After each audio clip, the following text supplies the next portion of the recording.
Right, it's A.L again for tonight, and I'm gonna come on at 9. So the most important thing, and tonight topic is talk about the war and and the present administration. So we'll start on the topic of the war. I had made a video about some weeks ago, and I talked about the the war and how everything should go. Now, I said if they just bomb them for a week and then come out and then ceasefire and then continue on with the mission of the United States. But long as they stay in this war, it could be more complicated. And this present administration is just stubborn, don't understand that how they went into the war. Now, for me, since I've been in the military for 21 years, I say the original plan was to bomb Iran and pull out, but things began to take place, and then it happened that now Donald Trump didn't want to say, "Hey, let's pull out, let's take the victory lap, let's take the soldiers got killed," but that's the thing the would end up being. So he decided to stay in the war because he felt that we doing a great job by his standards. So now we're in a complicated situation. We got a leader that's saying that hey, we're gonna stay in the war, we're gonna keep pounding them. We already know we're gonna lose life, and and most people have to understand that we don't publicly say that life would be lost.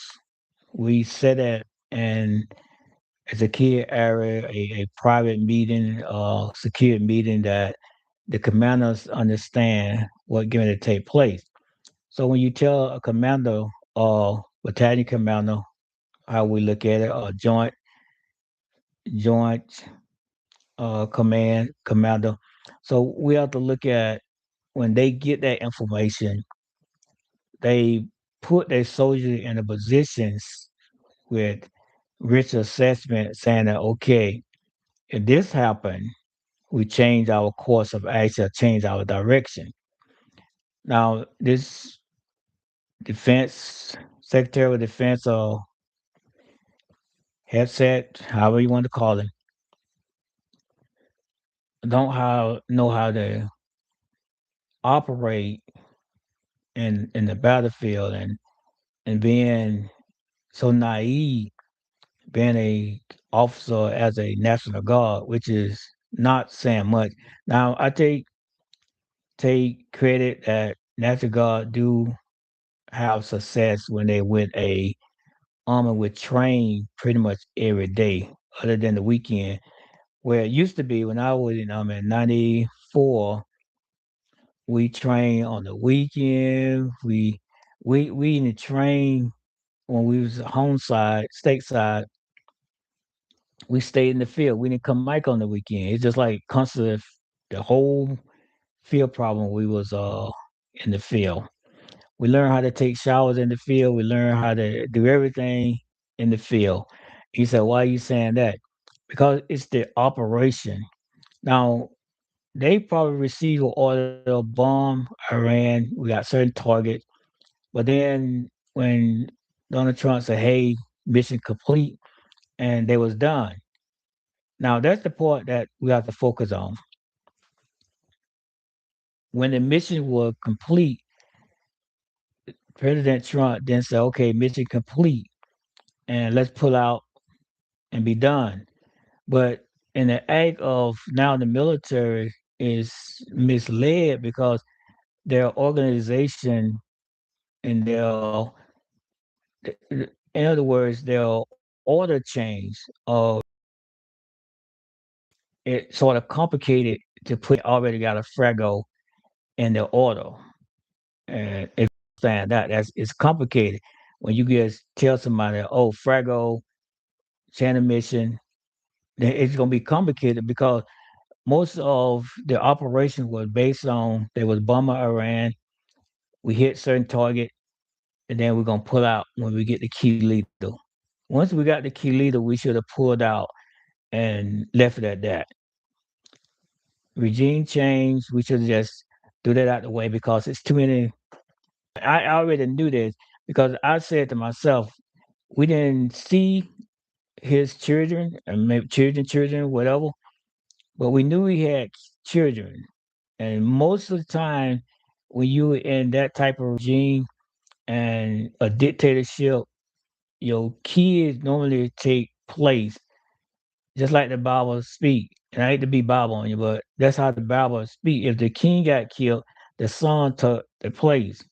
So if you're not familiar with a dictator, and we see it every day, China, North Korea, if something happened to those dictator, most likely it's gonna be their kid or the next family in line.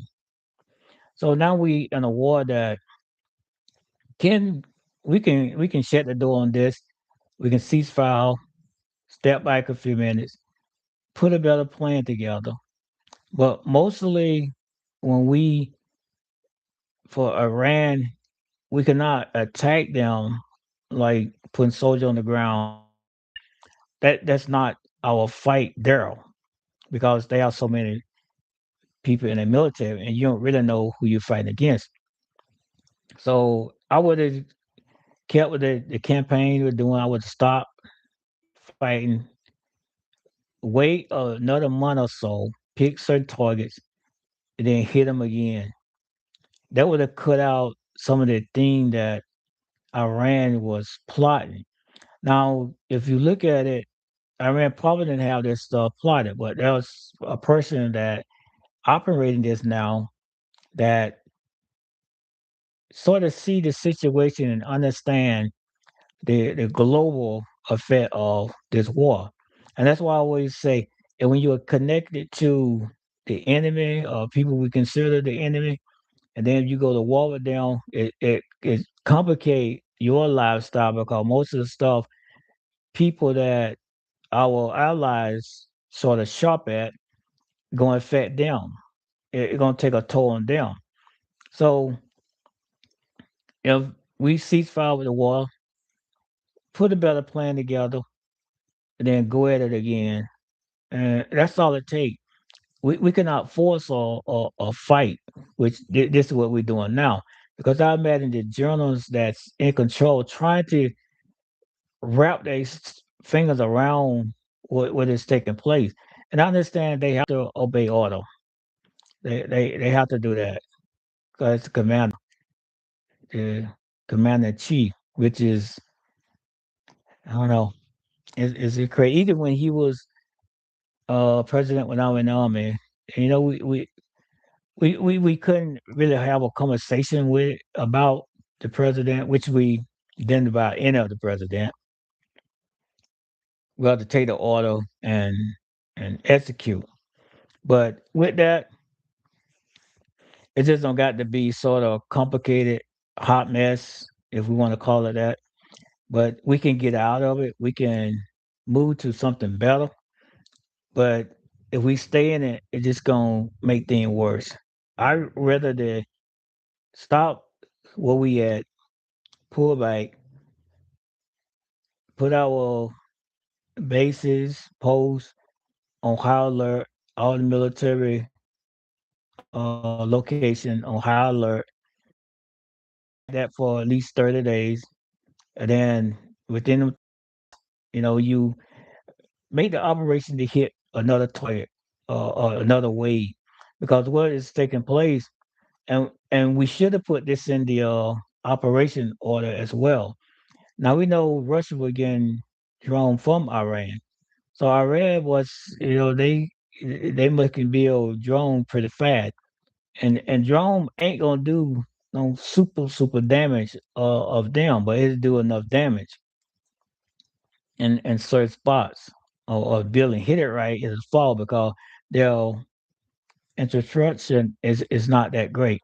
So with all that said, I think we just step back, call it a day, and just take that. If you have to, if you don't want to be seen like you're a coward, just step back, hit target like once a week. But all this time you building up a protected shield because now Iran is not focusing on now let's do this every day. They're gonna try to shoot all these drones down.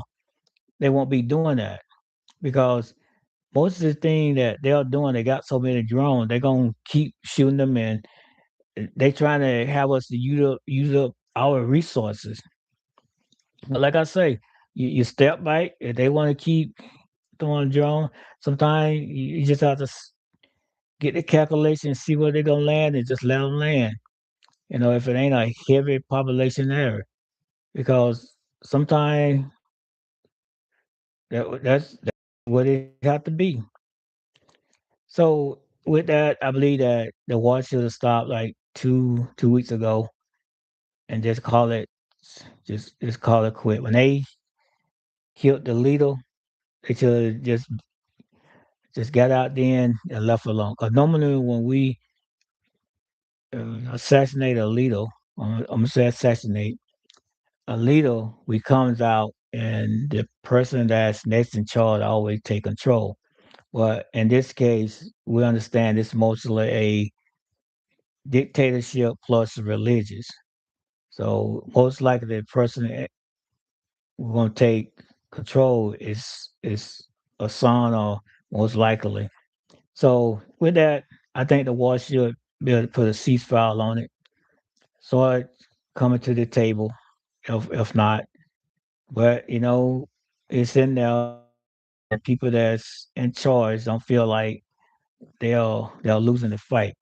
You're losing the fight because you don't have no plan, and you put journalists and military personnel in danger because you don't have no plan. They didn't have no plan other than take the leader out and you out. But that just how I hit it end up. But we here now, and I believe that I don't have a confidence in Secretary of Defense or President Trump, none of them, but I do have confidence in the leaders of the army that will figure it out. They will put a plan that extends now where they at. That they are better to protect their soldiers, better to protect the surrounding area. And just like I say, having that plan, most of the time we doesn't go to battle by ourselves anymore. It's more like a coalition that's coming together, and that's how we normally fight. It never that we'll face to face one on one with the enemy. That ain't how we fight anymore. Other than even when we did Delta Storm and Delta Shield, we had joint forces attacking. So other than that, I think the war is going down, but I believe that the military leaders gonna get it together and come up with a better plan or target scenario and how to limit the fratricide, limit the death, because this is the first time in a while within 2 weeks we somebody dies and the operation is sort of confusing. It just weird. It's just complicated. It's just too much was going on at the time and trying to make things happen. But all this way, I believe the journalists they'll come out good to go and they'll see their way through it. But hopefully, midterm give us a better outlook of things. So with that about the war, that was enough with the war. So the next topic that I had in mind, we'll talk about the present administration. I believe that we can't say the voter failed. We can't say that. But what we can say that is so much is I don't know how should I put this? It's so what happened, and it's certainly not the voter's fault because Congress and the Senate for to be protecting us, but they let the scammers, they let the hypocrites, they let the liars, cheaters, dog killers, people agonizing, people killers. They let all of them into the administration by their vote because they vetted these people and let these people take place. Now, me, what I would do if you are vetted and they ask you certain questions and you say you're gonna do it, you have to hold to the agreement when you say I'm gonna do it. It should be no more like you said some stuff and then when you get into the position, you do the opposite. It's just like they did the S thing. They said they're gonna release all the file, do this, and they're gonna let everybody know who was in the file, who was charged on some things, but then they didn't. Now, me, for me, that gonna be evidence saying that hey, they got to be expelled from their position or fired if we want to use that. Fired from their position because they have lied and they lied to Congress, they lied to Senate. And the question is asked, are you gonna do this? Are you are you not gonna do this? Are you gonna bend the knee? And they all answer those questions in charge. But place you have to stand on what they is telling you when they're sitting at that desk in front of you. If they said one thing and they can't hold to their agreement, they should be fired. They should be relieved from their duty, and somebody else should take the position that is dedicated to what they say. So that's my take on this the present administration. We can't say no different. We can't say they doing good. We can't say, oh, they making things better. We can't say none of that. We have to say what it is. What some news outlet will say, oh, they doing a great job. They just fighting President Trump because they don't want to see him success. Listen, for all you all had once believed in President Trump, that was okay. I would give you that encouragement. It was okay for you to feel that if you put him in office, that he will help you, and that's fine. But then when you see the opposite and realize that you got conned or you just got lied to and you got disappointed, you have to speak out. You have to do something different. And I tell every Republican voter, I'm gonna keep telling them. I said it in the other video. You can stay a Republican. You can live Republican all your life. But right now, for the vote, anybody that is either running for president, I encourage you vote for you can anybody since I'm running, you can vote for me as an independent candidate. I can either go Republican or Democratic. But I would not lower my standard to run as a Republican. No, that's just too much for me. So I'm running as a Democrat. You can stay Republican, but vote right. Vote for change. That's my logo. Time for change.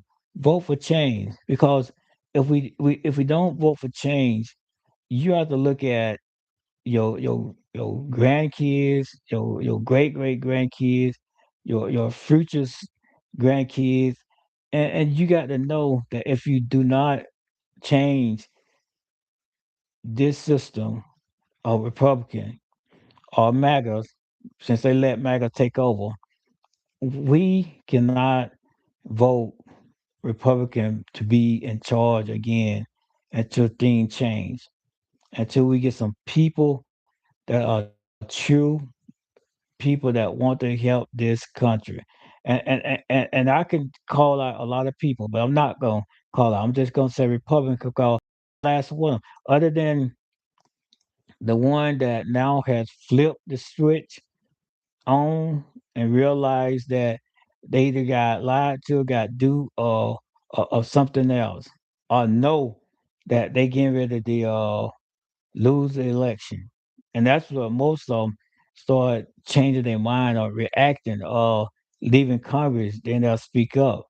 And instead of like, hey, I'm going to fight this, I'm going to stay as a politician, I'm going to win my election, and I'm going to change.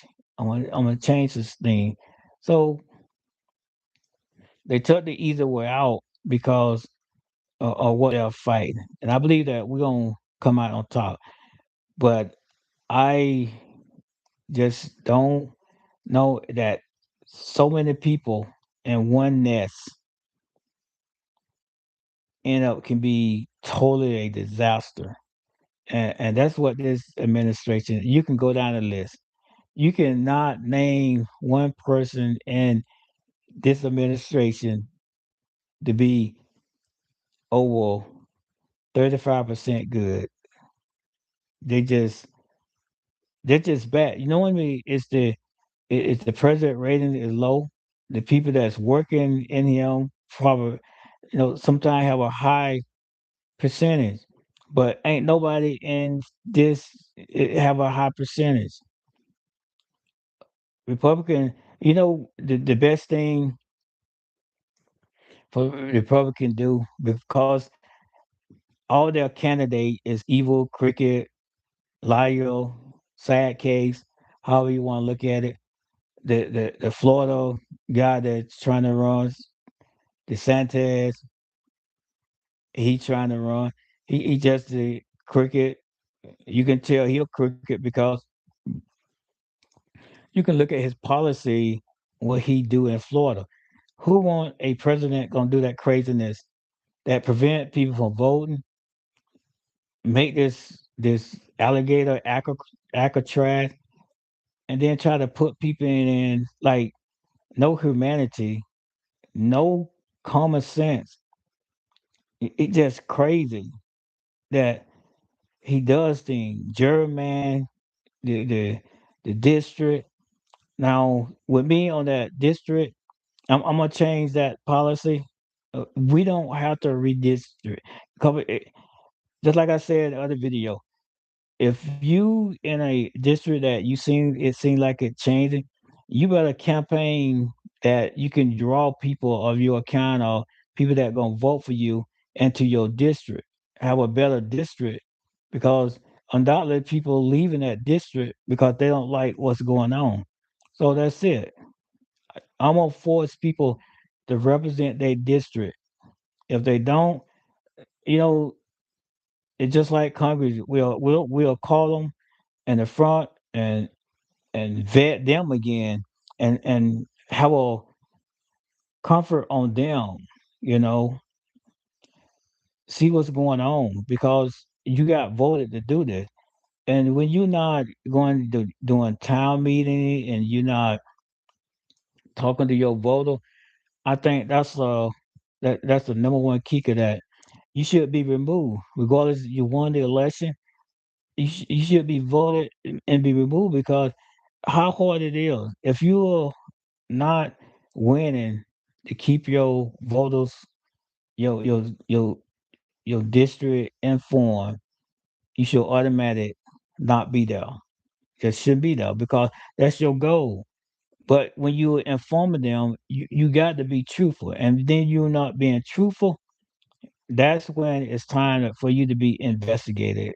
Call the comment, and now the conversation gonna be about you publicly, and you're gonna get the question that should be asked. Why are you not taking care of your district? Why are you not taking care of the people that's in your district? So that's something that need to change. We have to hold people accountable for, and we don't do that.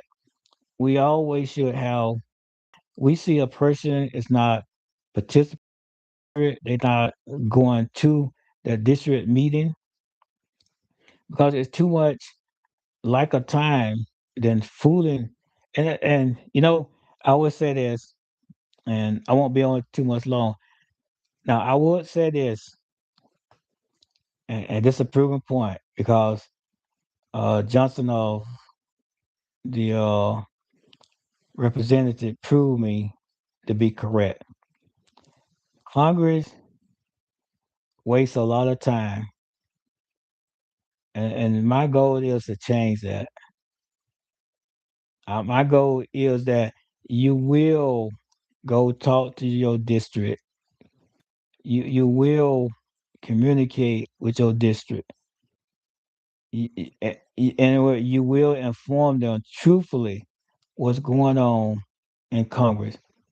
And then if you're not truthfully telling them, you're gonna be in a public hearing, and the blast gonna be real. We're gonna ask you the question of why did you say this to your district and knowing it was a lie. And then when that happened, we're gonna direct somebody to your district and go tell them the correct information and let them know, hey, this is the truth. The person that you voted for is lying to you and not being truthful to you. And that's how we battle for the next election. Get rid of them. Convince the voters that he's not the one. And try to find them a candidate or someone that will stand for them. Instead of just letting these people that get in office and just lie. And then another one, I just hate that party thing. I we will Congress, Senate, House. If you vote no, we want you to have a small paragraph statement saying why you vote no, for you could be on the record and load it up online for people can know this is what you voted and this how you thought. And that's something that'll change a whole lot of people when you put them on record, not with a vote no, because we want to know their opinion. Because you learn a lot about people when they states their opinion. But that's something that I will change a whole lot because it's time for Congress to change in a sense that will help the citizen. Just like I say, I put the 7 point in the description. Just like I say, when you see the video, any video, that if you like, donate. I'm not asking for much, $1 to $5. More people give, the less as for politicians, the less. But I don't consider myself as a politician. I consider myself as a person running for office, and hopefully you can support me in this run. You know, and try to. I'm trying to change the system, and them 7 restrictions that I got, and basically my main point of running my campaign, them things, all of them, and just to say them, I know they in the description, but to say them on this video, it number one was jail. That's my acronym. Most of the people don't probably not know my acronym. I say it one day, but for now it's just jail. That acronym means something. So I'll explain it to in a future video. I won't do it now. And most people like, you better well, no, just it's acronym. I'll say it one day. Number two, minimum wage, $20.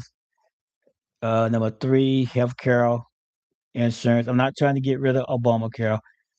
I'm just going to improve it because it's the way you can improve it.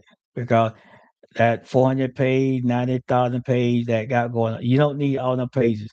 You just make a happen. This is what's going to take place. Who can get it? Pharmacists can sell you medication. If they don't change to the system, hey, it's some pharmacists out there going to abide with it. And then if they don't abide with it, hey, we'll open up pharmacy as a federal level. If they can't cooperate, that's how we'll do it. Help the citizen. That's what we're doing. We're not trying to help big business. I believe big business, if you haven't been in this business for 20 years, 30, you don't made enough money. I'm sure of that. And you ain't sharing none of it. For education, uh, I talk about education plan as we get into it. And five, lower food costs. I just put that in there because, everybody talking about lower food costs, but it'll be it'll be Howie Robert if I didn't say it because everybody else saying it. If I don't say it, food costs, lower food costs, people are like say, "Oh, why he talking about food costs?" So I put that in there. But I believe that in my administration we're gonna lower food costs anyway. But just to say it for people to hear you making a statement that you ain't at knowing it. So I put it there. And Social Security, I want to change Social Security. I want to get rid of that early early draw and the time that you get your full benefit. I want to change that. I believe that your benefit is yours, and me, I want to bring that get your benefit when you're supposed to get it, and that means that it's not going to be if you draw it early, you get them 900 and some dollars versus when you supposed to get the full amount at I guess it's 6 or 7. It changed during the administration, so that's why I want to change.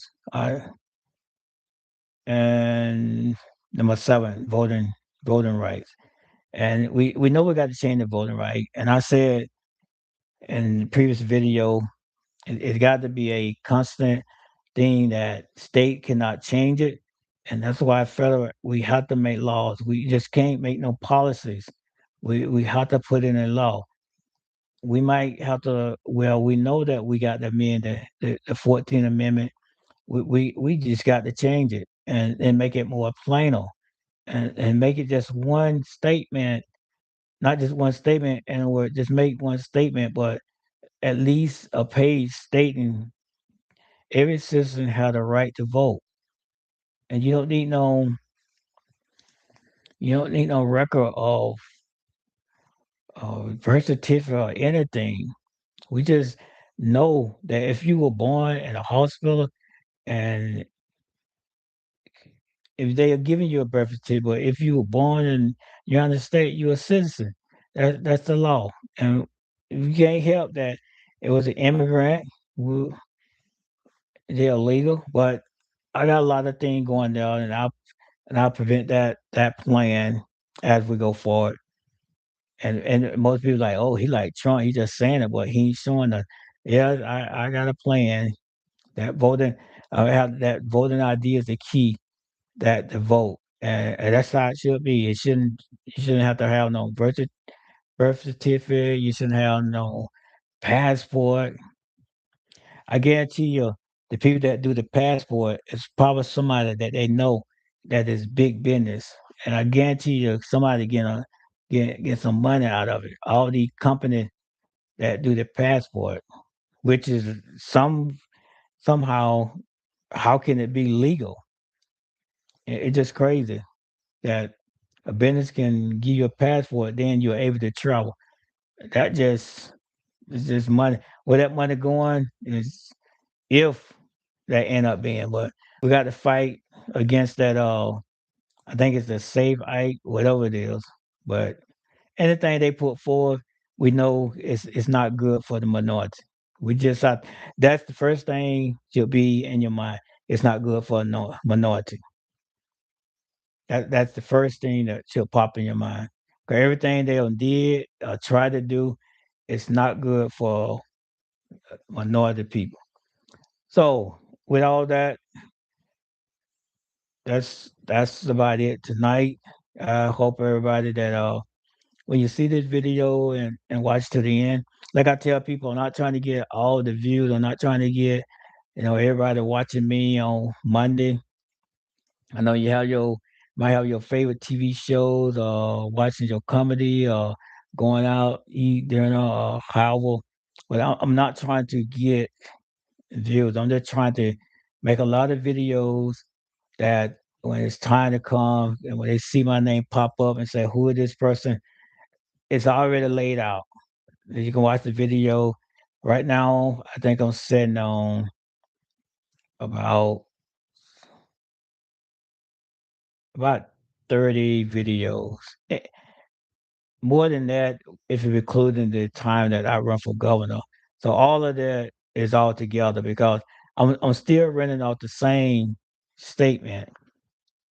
This time I'm putting together. I got some more stuff to put together.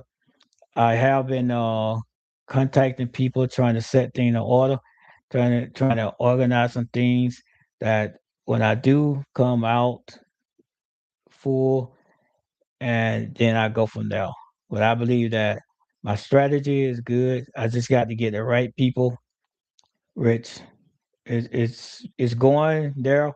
Well, hopefully after the midterm they start contacting me again. I'm trying not to interfere with the midterm to take people eyes off that. So I'm sort of on the side, but I have been sending people letter, and I have put in there that hey, this is just for after the midterm. If you like to do this or do that, support me, and I say that. But for now, we try to focus on the midterm. So here we go for Alabama. We got a lot of people in the governor race. I think Doug Jones messed up a lot of people, and sometimes it's so critical.